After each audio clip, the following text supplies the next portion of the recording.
Hello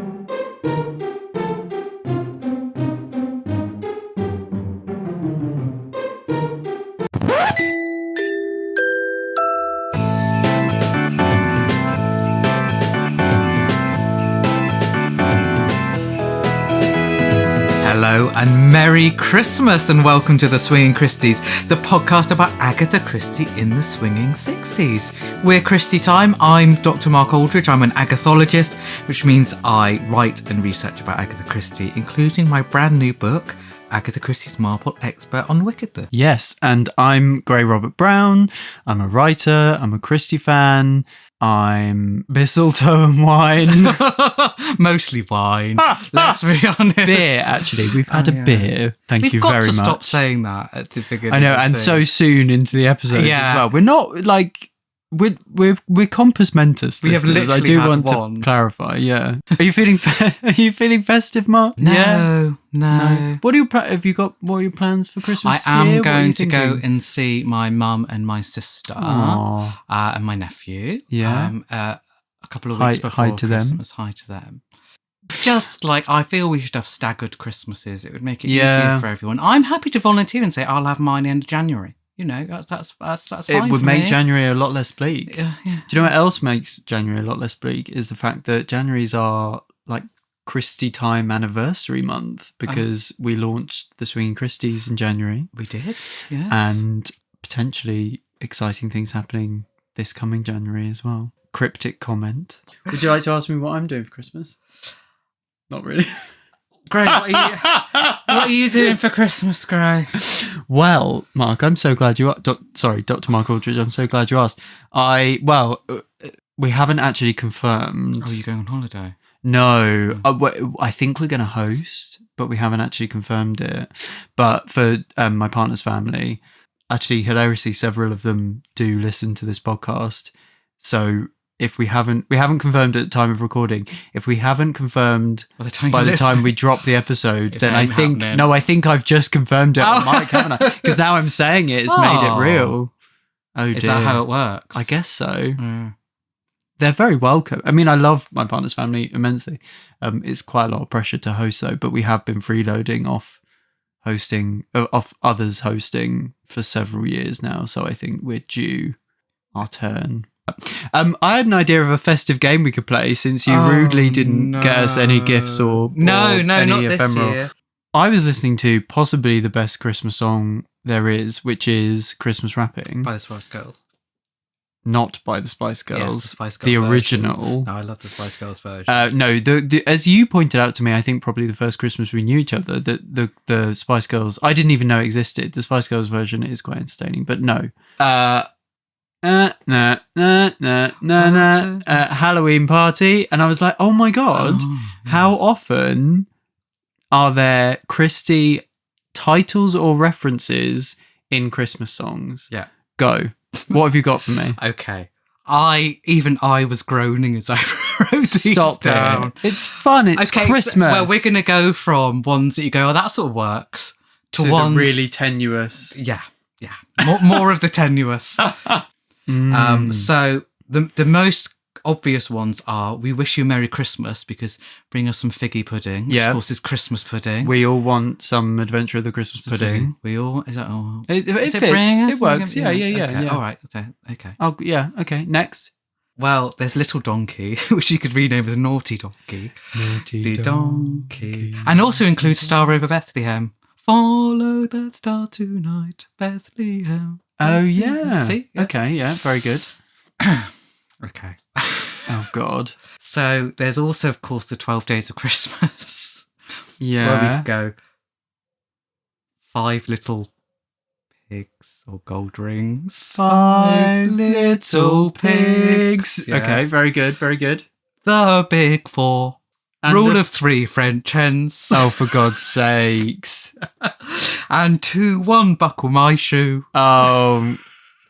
Listener, I really don't blame you if you want to just tap out at this point. I can't guarantee that the episode's going to get any better from here on in. Who can forget the famous Elton song, Step into Hercule Poirot's Christmas? Oh, Mark. I really regret, I feel like I've let you loose here, and I really shouldn't How have. about the Leona Lewis classic, One More Sleeping Murder. I wish you could see his face. He's finding himself so funny. He almost looks angry. I don't think I've ever seen you this tickled by something. One More Sleeping Murder. That's In good. almost 4 years of friendship, I've not seen you this tickled by anything, and it's something you said. He's crying. He's actually crying. It's so stupid. Is that it? No, that's the worst thing. There's more. Oh God. Okay, so Driving Home for Christmas. Hate that song. Awful. Got red lights all around, like the red signal. Okay. Yeah, that's right. And then we're into the Christmas / New Year party. Yeah. There's of course a Christmas tragedy, Mm-hmm. which is obviously a standard for New Year's Eve. And if you play it a couple more times, you've got 3-act tragedy. 3-act tragedy because you play tragedy 5 steps 3 times. And then finally, for our New Year's party, you've got to have ABBA, who of course sing SOS from The Hound of Death. Oh yes. Okay, that's an actual. That's What's an actual those valid tragedy? one. Christmas tragedy. It's You can't just add words willy nilly. You can. A Christmas tragedy. That's a Miss Marple story. Yeah, but A tragedy Christmas by tragedy. steps is not Christmas tragedy, is it? Well, it is if you listen to it at Christmas. Oh my God. I bet there's a Christmas remix. Well, I regret That's all we've got time for today. asking you to do that. Let's move on to the actual content of the I'm episode, dreading shall we? listening back to that because it's just going to be mostly You're hysterical. my hysterics. So we've spoken about many things on this podcast at this point, Mark. We're pushing 30 episodes, I think, at this point. What we haven't done at any point really is speak specifically about the iconic David Suchet series of Poirot adaptations. And of course, because Poirot is threaded throughout the 60s titles that we cover, that means that we've got several 60s Agatha Christie's Poirots to look at. And 2 of them have valid Christmas links because we've got The Mystery of the Spanish Chest, which was published alongside The Adventure of the Christmas Pudding in 1960, and the series adapted them both in 1991. Yeah. The Adventure of the Christmas Pudding and a Selection of Entrees is a collection of early short stories, including the titular The Adventure of the Christmas Pudding, or The Theft of the Royal Ruby, and The Mystery of the Spanish Chest, both of which were rewritten for publication in 1960. It's funny because this is obviously from the era, I would say, sort of like the most well-known era. If you think about Poirot, this sort of 3rd season, I think, has got lots and lots of episodes that you most readily associate with the series. I think it really found its groove a bit. It's funny, when you're watching from the beginning, there's little things like Suchet's makeup and even his accent in like Murder in the Muse, I always think is off. Oh, interesting. But I don't know whether that's just me being... I don't know whether it's something entirely separate, but you can see everyone getting more familiar with their roles, and especially things like makeup and stuff. So by now, it's very much the Poirot that we're familiar with. And basically what they were doing at this point was that they would suggest some titles that they might want, and Rosalind and Anthony Hicks would both discuss them as well. So they would send out suggestions and they would have discussions.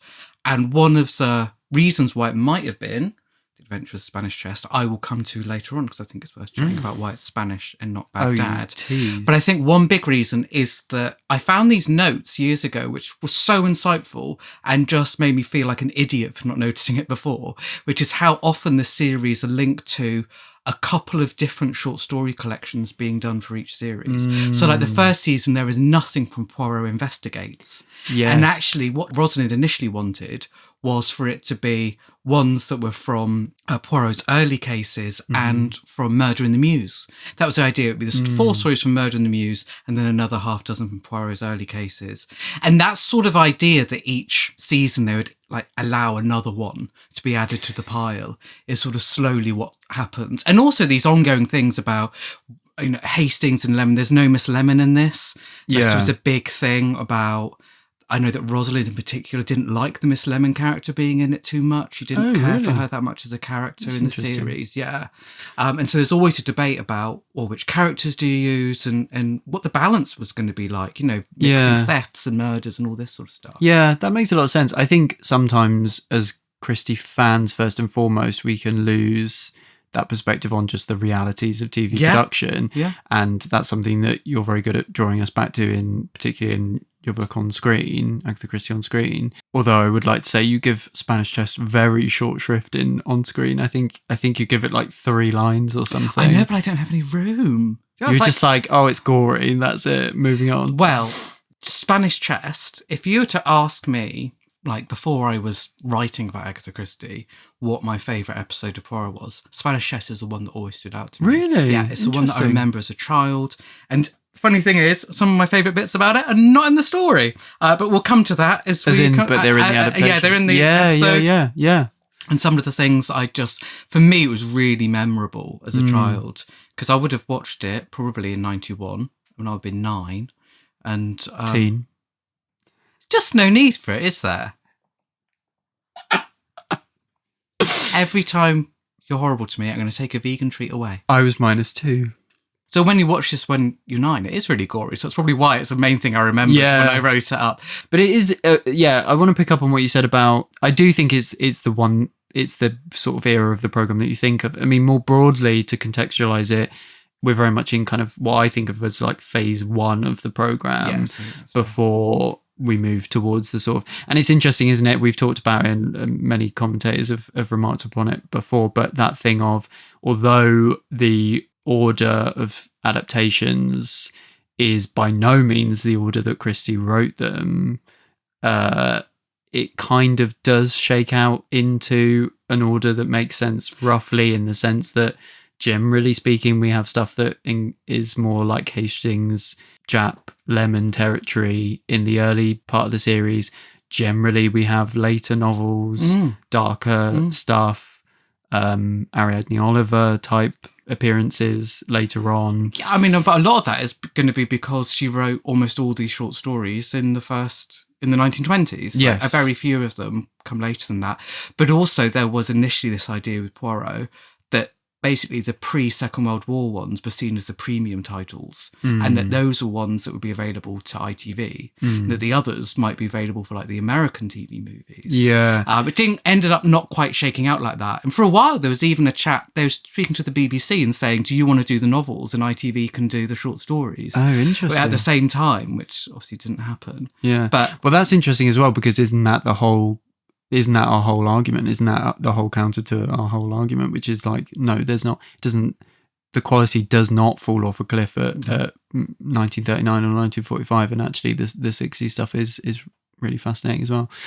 Also, it only just occurred to me, you saying that the first series was made up of Muse and early cases, that although, as you rightly say, they were written, the early cases had been written many, many years previously, but they'd actually only been first collected 15 years before that in Britain, before that adaptation. So in a way they're actually quite, I wonder if there's an impetus there as well to go, I mean, that was a huge publication moment in 74, and now we're in 89. It kind of, well, it always blows my mind how little time there is between like Nemesis being published and it being on the Joan Hickson. Oh my God, I didn't even think of that. It's so weird to think that it's only like 71, and I think it's 86. I think Nemesis is 87. God, yeah. So that's a similar gap. It's sort of 14, 15 years. Yeah. So The Mystery of the Spanish Chest, adapted by Anthony Horowitz, as many of these were in the early days. And it's towards the end of series 3 in 91, as we say. So as with a lot of these short stories, there's a bulking out that has to happen, right, in terms of bringing it to time. And there's this quite striking, sorry, I've spelled jewel wrong, quite striking prologue. Oh, I really read that as being there are two prologues. Well, and I was I guess they're sort of that Poirot's getting ready to go, and there's a thing. Because I just looked at it going, are there only 2 characters? Like, no. This prologue, and there is talk of the duel in the story. Which really surprised me, actually. I know Yeah, that me too. No matter how often I reread this stuff, there's still stuff that you like that doesn't go into your memory. I thought and that so was a I change thought, for the this is a adaptation. typical, but it really isn't. No, it's there and it's explicitly mentioned. Yeah, You know, but it's very strikingly done. It's got the kind of sepia wash to it, and there's like shots in slow-mo.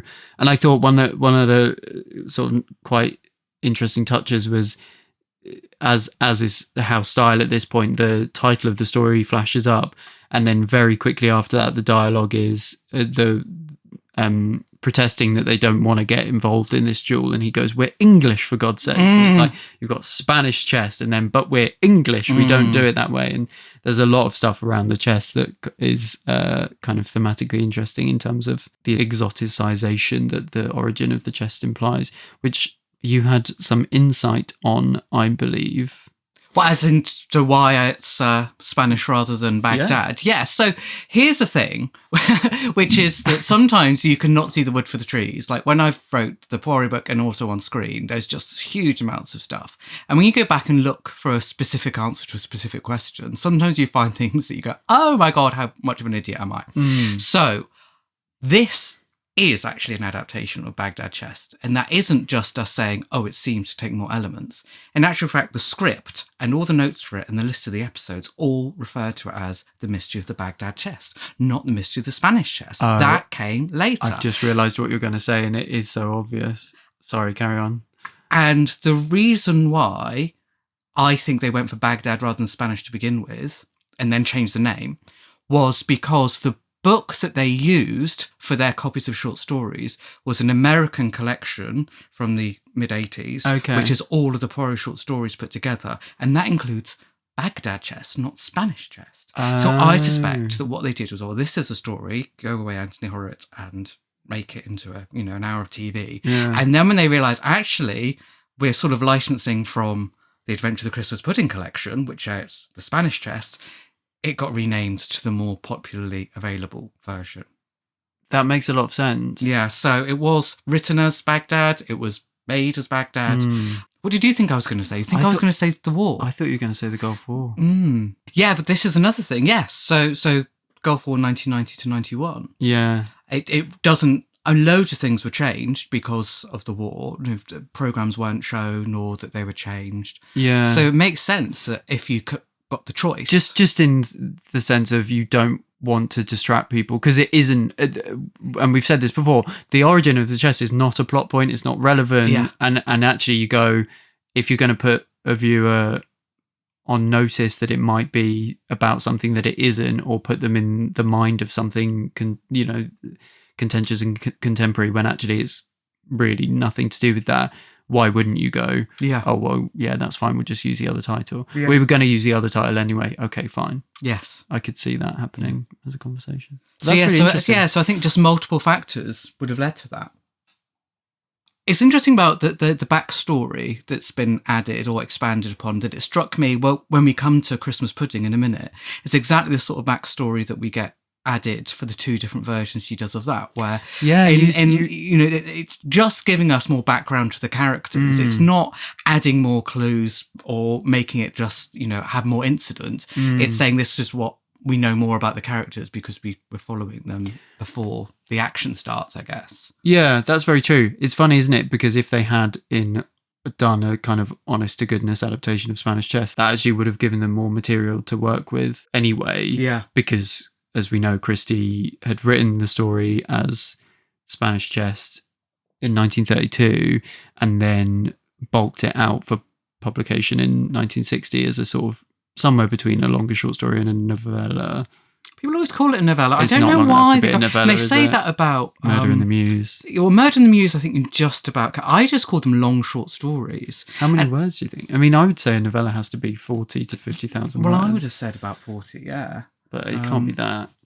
No, it's not. So they're not... So, yeah, I'm going back to long short stories. The campaign starts and ends here. I think because long short story sounds clumsy because it's an oxymoron, right? A short story that's on the long side. Let's stick with that. Catchy.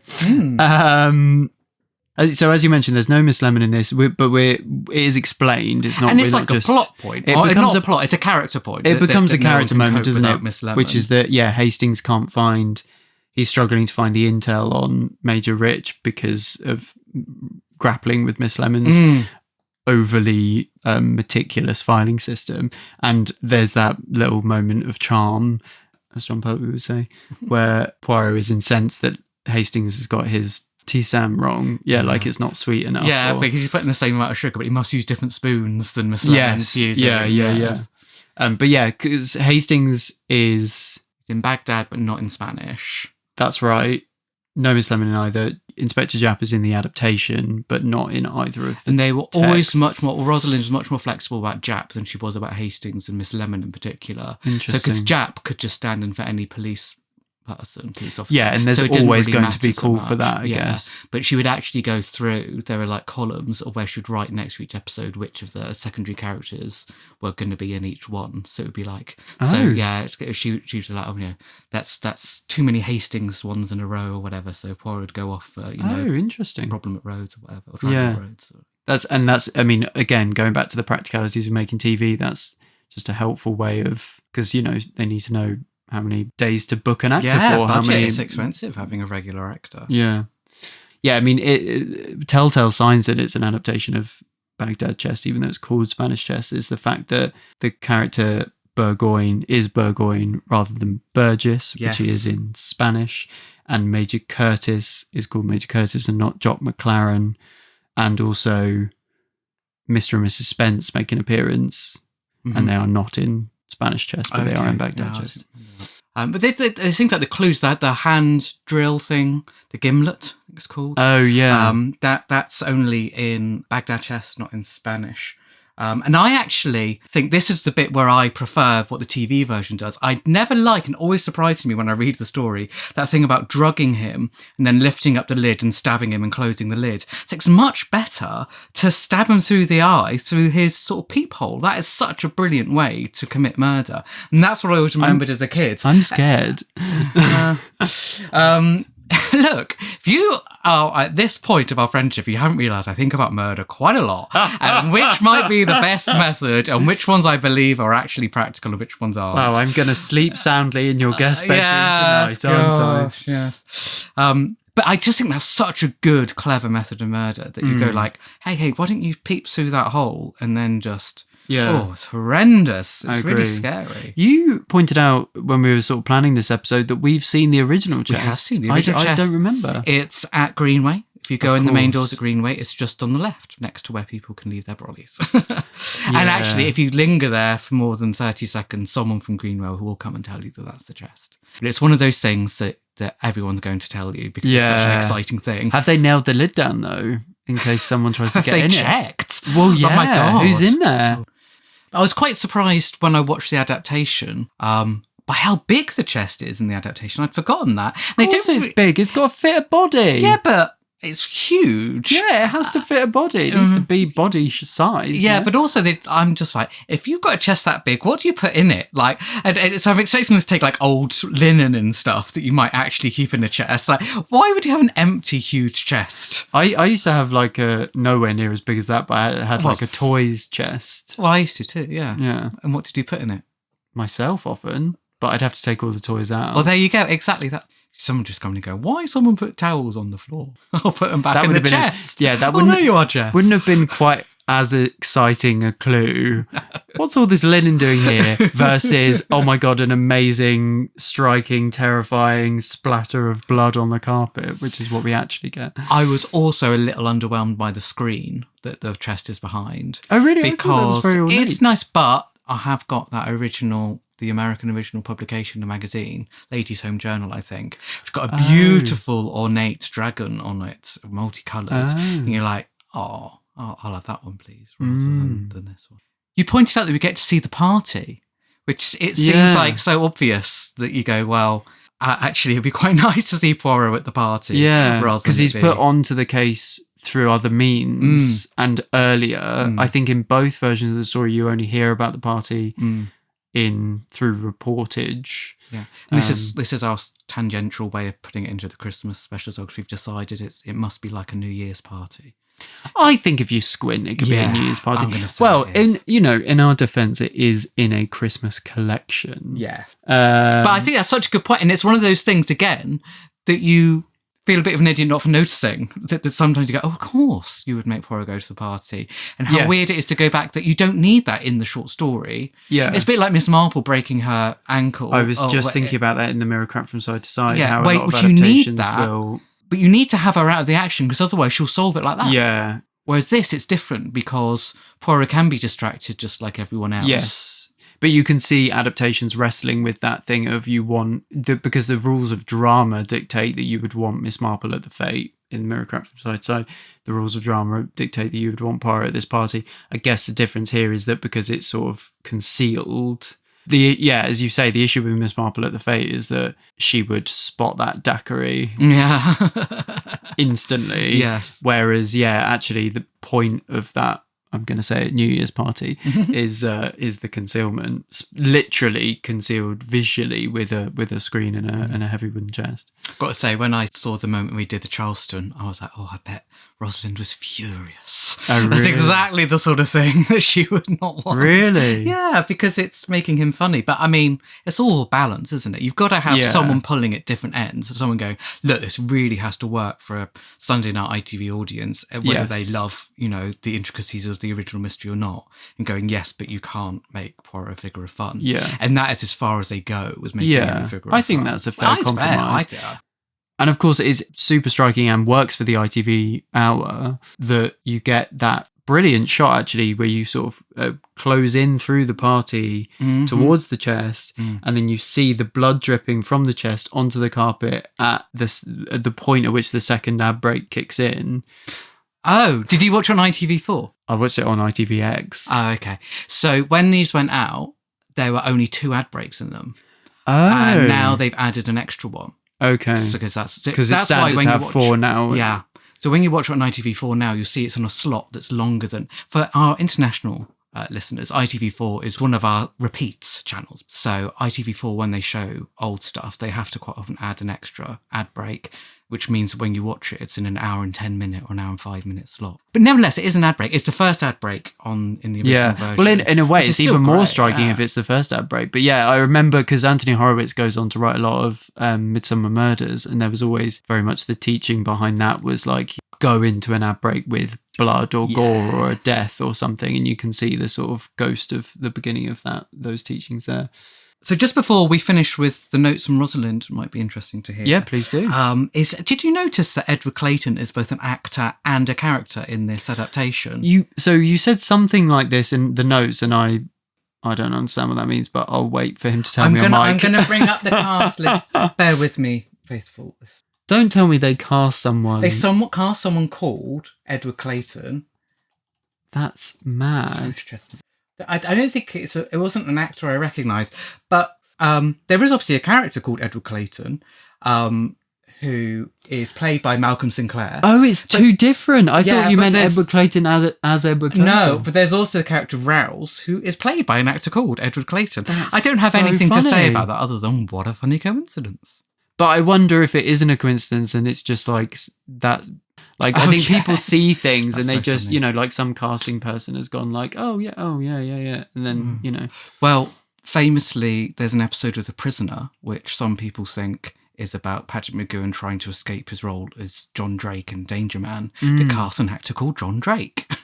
So, I mean, who knows? Who knows? But I thought that was funny. But I also believe also maybe it's an admin mix-up. Imagine turning up and going, what? Oh no, sorry. Like Philip Maddock in Power of Kroll turned up thinking he had the really good part of like in charge, and they were like, oh no, you get to just sit at the desk and go, it hasn't moved. So, do you want to hear what Rosalind? I'd love to hear what Rosalind. So this is something that I turned up a little while ago, and so Mystery of the Baghdad Chest. So this is just on the script, not on the final filmed version, but it's very close to production. This is a good story too in its basic form. I thought the fencing was unnecessary and overdone. See, I could understand that if it weren't for the fact that it's actually in the story. But Also, I guess there's a lot at what more point of it. is she giving these notes? Because, I mean, if it's already shot, it's like... No, well, it's we're not gonna- already shot. Okay. They're She's about just commenting to on the shoot. script. Yeah. Right. So this is August 12th, 1990. She's giving these notes just before they go into production. Okay. Into filming. I'm sure no one could wander through a London club without being seen by a night porter or someone. I don't think Margaret Clayton was the sort of person to write to Major Rich and ask him to kill her husband. Rather too inventive of Anthony Horowitz, I think. Quite a good enough story without this. Yeah, so that is the way that you bring Poirot into the story so that he can have a excuse for being at the party that isn't just, oh, he happens to be a mutual friend. So I can see why they've made that mistake. Yeah. Made that call. Yes, I can too. Yeah, I think they absolutely made the right call. Yeah. It's a good adaptation. It was interesting. Very good, yeah. No, I very much enjoyed it. One of my favourites. And in fact, Spanish Chest was nearly my choice for when we did the festival sort of favourite short story of all time. Yeah. I'd have a short list. It was on my long list. So it's definitely in my top 10. I just think it's really clever. I just wish she'd had them stab him through the hole into the eye. I think that would have really been better. So well done, Anthony Horowitz. I think that's a rare example of somebody actually making Agatha's plotting a little bit better. Who doesn't want to be stabbed through the eye at Christmas? Oh, honestly, I've been to parties where I prayed for it. Brilliant. Should we be a bit more festive now, Gray? What could be more festive than someone dying at a party? Let's do that. The Theft of the Royal Ruby.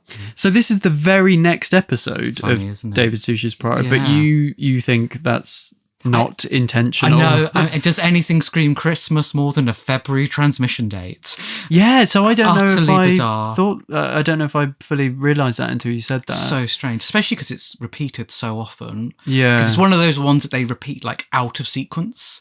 So they'll show it at Christmas or 94, wherever they are in their sort of Christmas, in their endless repeats of the show. That and Hercule Poirot's Christmas, which is one of the, if not the best episode of David Suchet's Poirot. Oh, really? Do you think so? I think so. It wouldn't be for me. I love the calendar counting down the days. That is lovely. Yeah.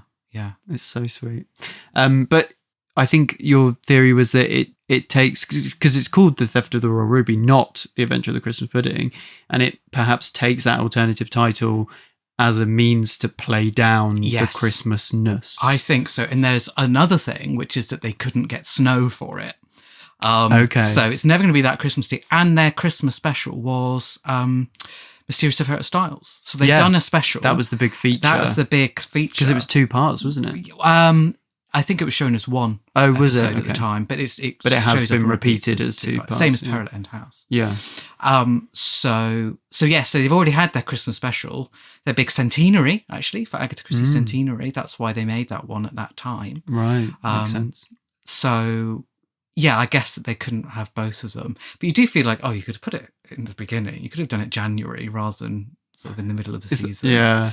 Well, but it's interesting, isn't it? Because I wonder, I mean, that has to be the most famous alternate title of a Christie story because of this adaptation, primarily because, so it only appears, she does refer to it in the collection that's published in 1960. I think she does refer to it as The Adventure of the Christmas Pudding or The Theft of the Royal Ruby. Yes, it's both titles are used. Well, also in the actual beginning. On the title page. Yeah, it's actually both of them.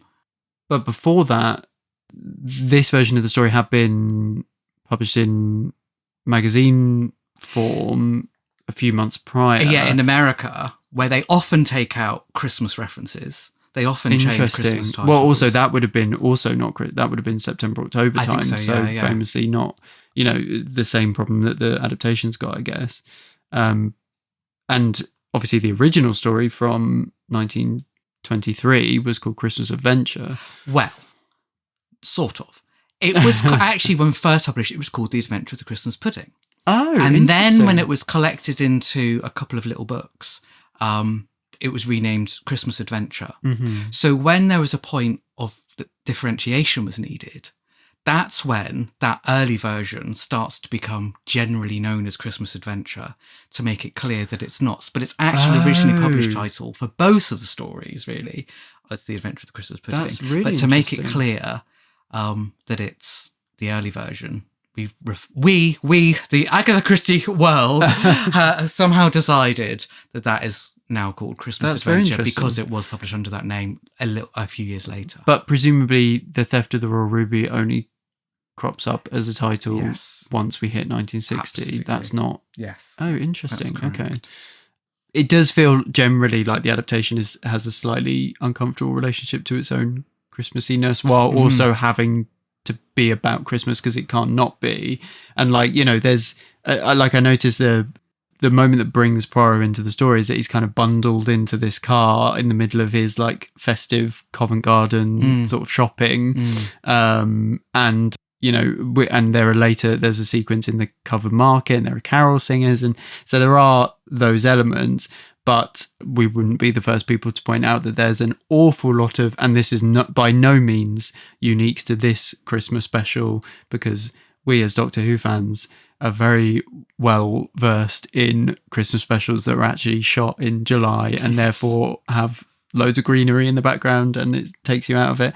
But oh my God, the grounds of that house could not scream not Christmas more if they tried. I mean... It's ridiculous. But then I did wonder if, because there's quite, and it's not in the story, but there's quite a beautiful placement, the kind of mise en scène of the quote unquote victim being sort of sprawled on that bit by the like obelisk. Yes. And actually that kind of gravel is white and it kind of, I don't know, I was a bit like, that's always a point that I'm like, oh, I wish they had snow. Because there's even a bit in the story, isn't there, about like the footprints and stuff, and you know, but is that why they've chosen to do that on that white sort of backdrop? Because then at least because it wouldn't look quite as striking on grass. But it's also one of those things that once you notice it, you really notice it. And actually, I think I probably only noticed there's no snow a couple of years ago.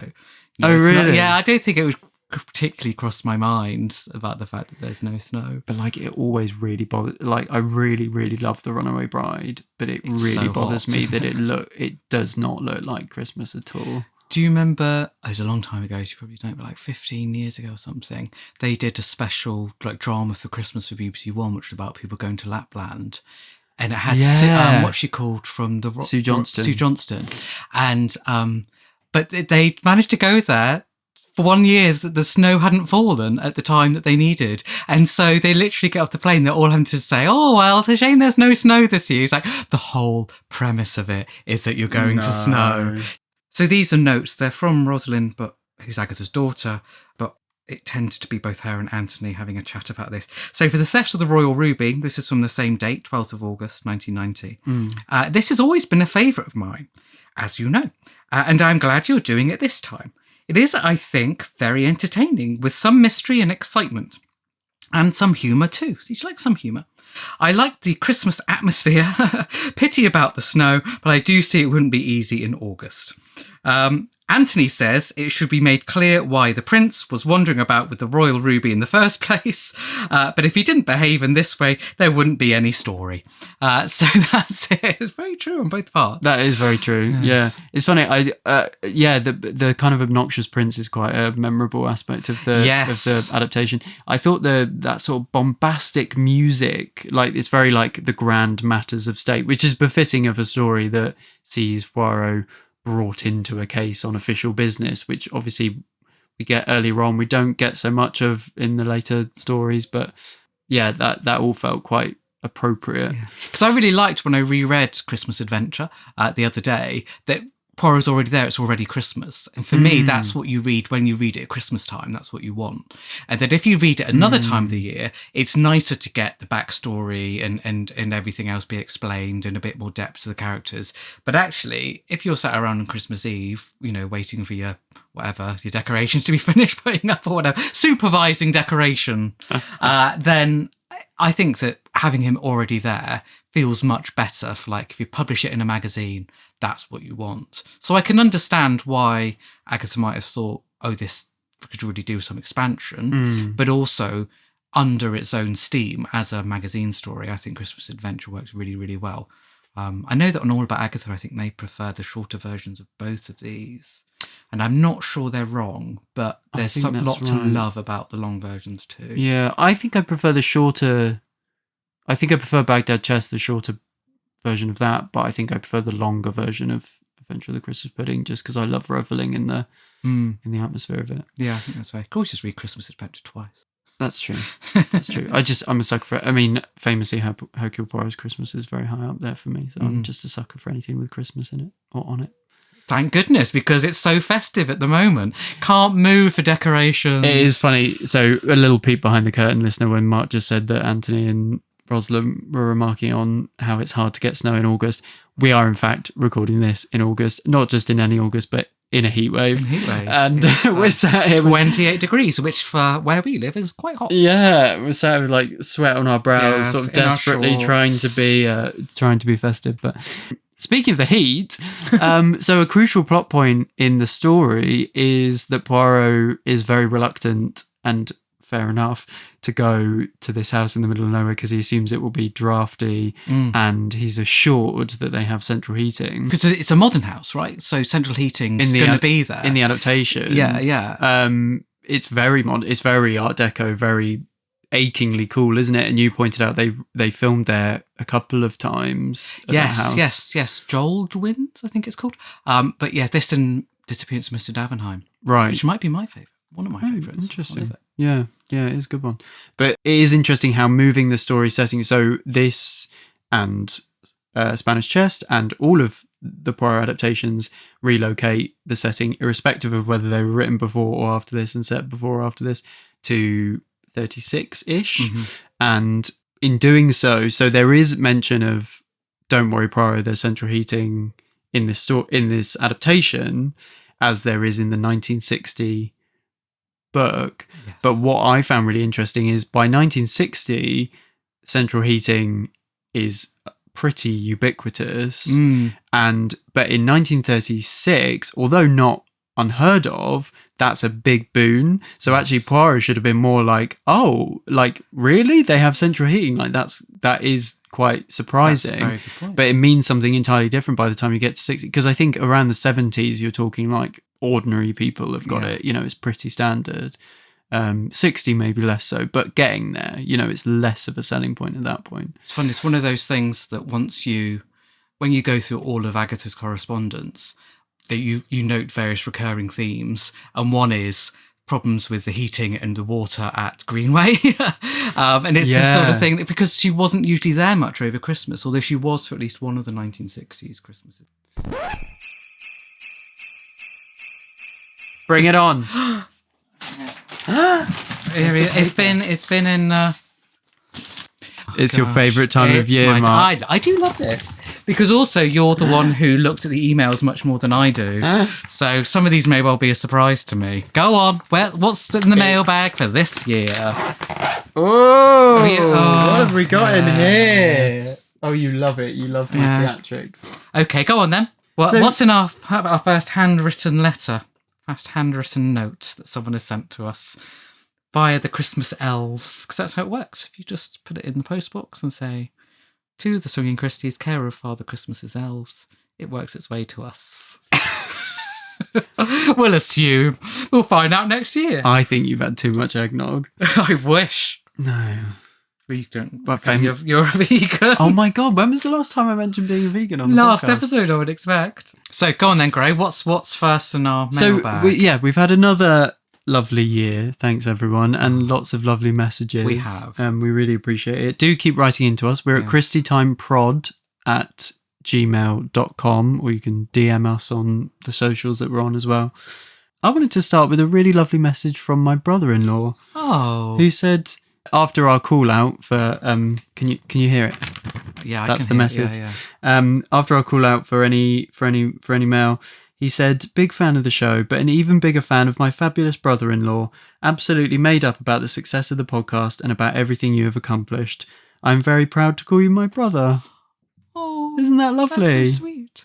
Hi, Paul. Love you lots. That's really sweet. He said, question, what do you think is the one magic ingredient that keeps Christie's works so relevant and attractive to crime fans and younger readers? And Paul, I should say, is a teacher.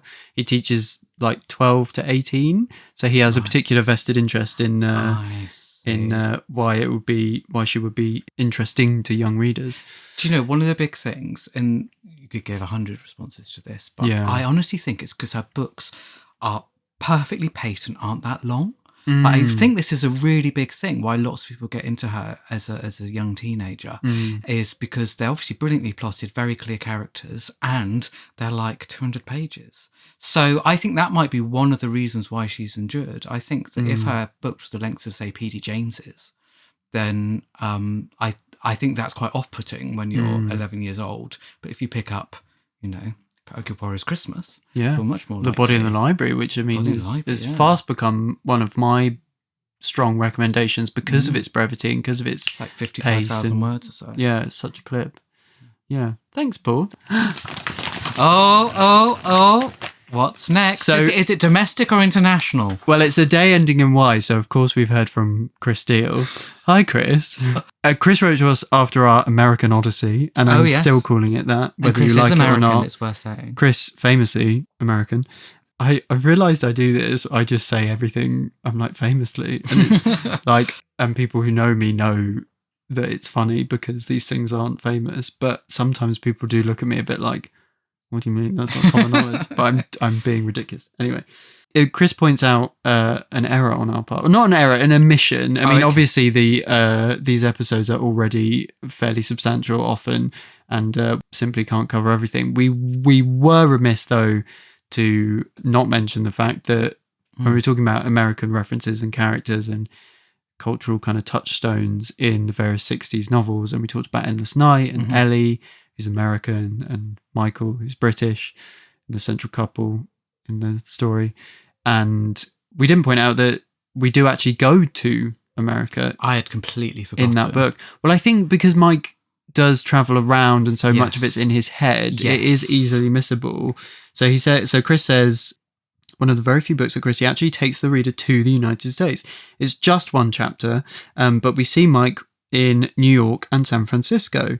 Christie disappointingly doesn't give us much description considering she was just in the US the year before, but it makes sense considering it's through Mike's eyes that we're experiencing it. He does describe the cemetery as like a public park with monumental marble. Yes, so that sounds quite like Greenwood Cemetery, where we went. Yeah, where Agatha's grandfather is buried. Yeah, so I'd forgotten that. So thank you, Chris.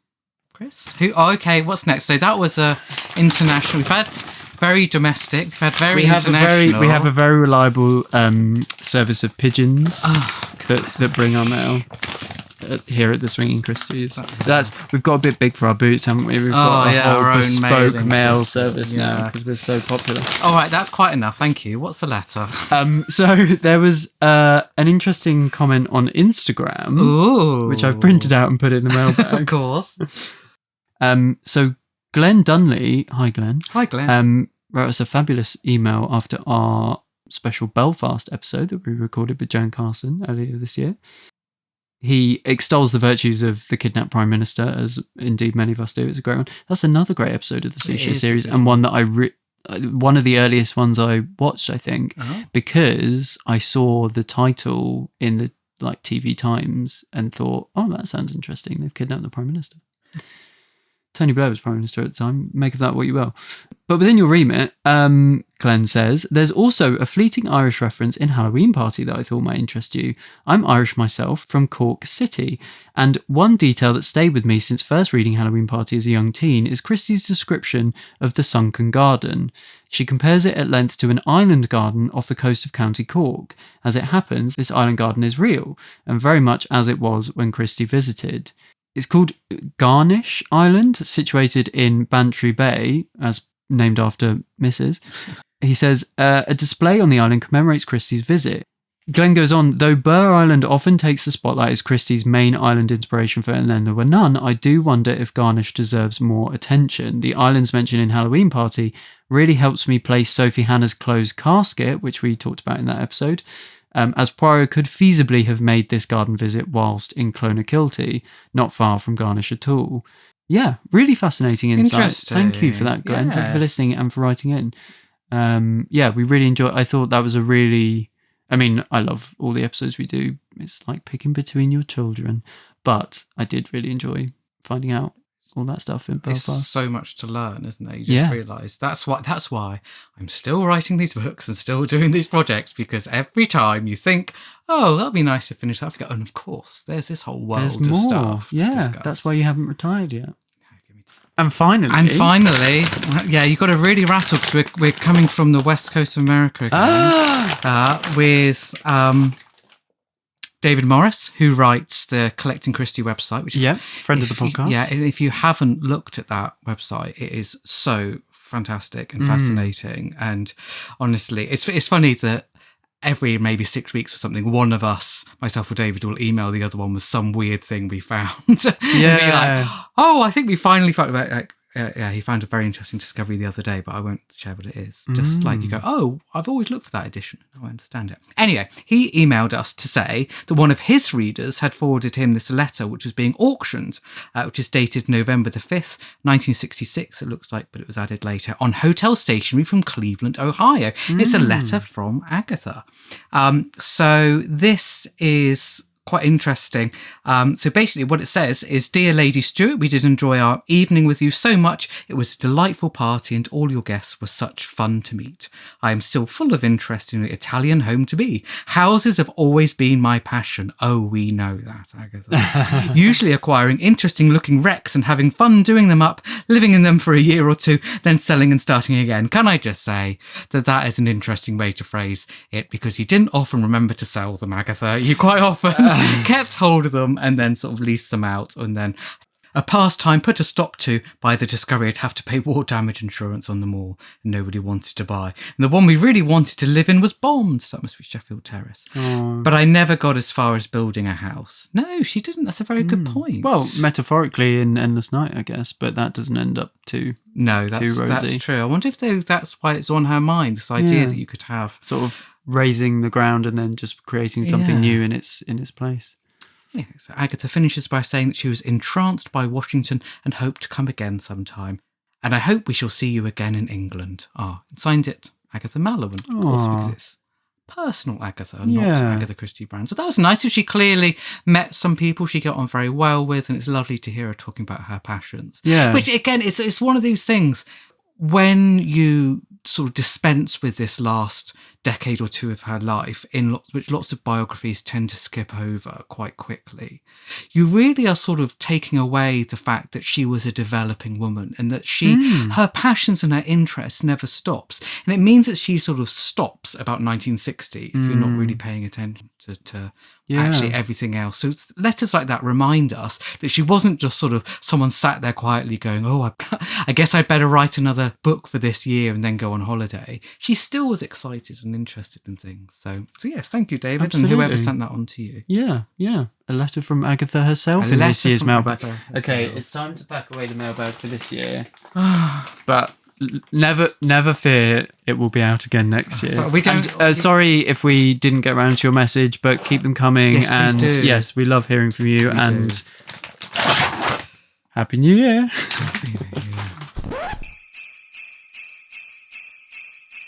Our next episode, well, we're keeping it under wraps at the moment, but stay tuned, and we have potentially exciting news as well, but TBC. I'm being cryptic. Please do rate, review, and subscribe to us wherever you get your podcasts.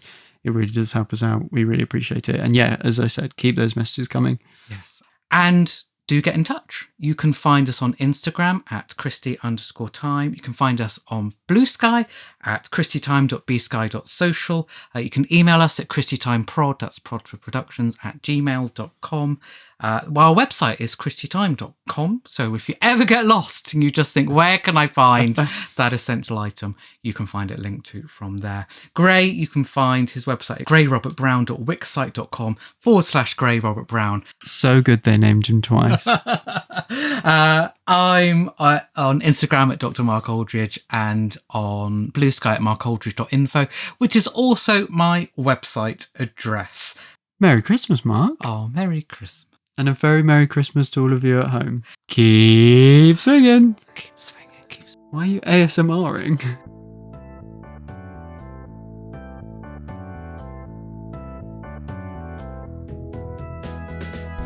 thanks for listening, my Christmas puddings. The Christie... No, that's not what we're called. The Swinging Christies is a Christie Time project by Dr. Mark Aldridge and Greg Robert Brown. This episode was inexplicably recorded on the 15th of August 2025. Our artwork was designed by Bartlett Studio, and our music is by Dar Golan.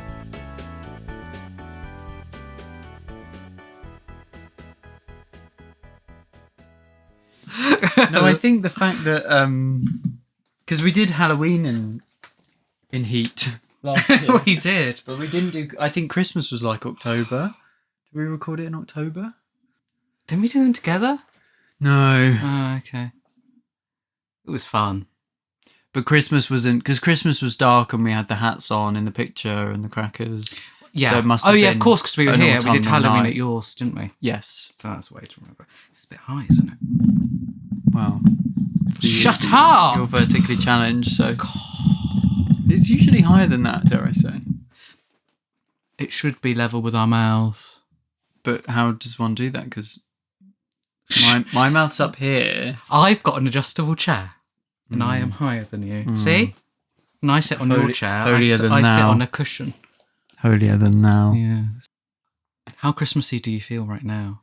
So thoroughly not Christmassy. I know. I know. I was the other day. I was saying to James that, because you know when sometimes you say like, "Oh, can you believe how close it is?" It was 1st of August, and I was like, "God, in 4 months we'll be opening the first door of our advent calendars." And you know where we went? He went 5 months. I was like, no, 4 months, and I literally had to count him through it because he was like, "That can't possibly be right." God, I was like, yeah. September's one. Yeah, so in 4 months we'll be halfway through. Do you think that's because of school holidays? You have because I have a theory that your brain is trained from childhood to believe the year sort of goes. Well, I guess yours still does, right? Your year still starts in September rather than January. Yeah. So then, like, it feels like August to September is a very hard stop, like a real watershed, like December to January. Is. So then it's like, yeah, no, I can't possibly think about Christmas, but no, it is soon. I know. I've got Austin's Christmas present just there. Oh, you get a Christmas present